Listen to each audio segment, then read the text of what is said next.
मुख्यमंत्री हिम्मत विश्व शर्मा ने गोलाघाट जिले के बाढ़ प्रभावित क्षेत्रों का दौरा करने के साथ राहत शिविरों में रह रहे लोगों से मुलाकात कर उनकी हर संभव सहायता प्रदान करने की बात कही। मुख्यमंत्री हिम्मत विश्व शर्मा ने गोलाघाट में संवाददाता के प्रश्न पर उत्तर देते हुए कहा कि उल्फा आई की ओर से एक प्रेस रिलीज के जरिए म्यांमार में उल्फा आई के शिविरों पर एक बड़ा ड्रोन हमले का जिक्र किया है, जिसका बदला लेने का दावा उल्फा आई ने किया है।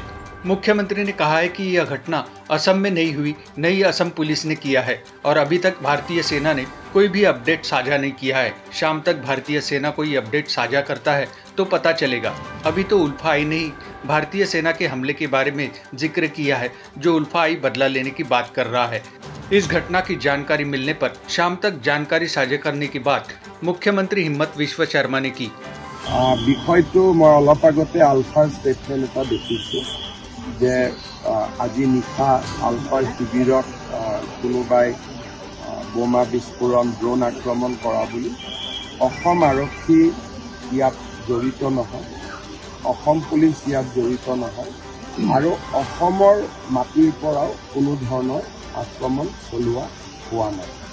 বিষয়টোৰ ওপৰত অধিক তথ্যৰ প্ৰয়োজন আছে, কাৰণ সাধাৰণতে এনেকুৱা ধৰণৰ ঘটনা হ'লে সেনাবাহিনীয়েও ষ্টেটমেণ্ট দিয়ে। এতিয়ালৈকে সেনাবাহিনীৰো আমি কোনো ষ্টেটমেণ্ট দেখা নাই। গতিকে মই ভাবোঁ বিয়লিৰ ফাললৈকেহে ঘটনাটো অলপ ক্লিয়াৰ হ'ব। আৰু মই শুনাৰ পিছতে সৰু পথাৰলৈকে আহি গ'লোঁ, সেইকাৰণে ময়ো বহুত টেলিফোনত কথা পাতিব পৰা নাই। ঠিক আছে, হ'ব।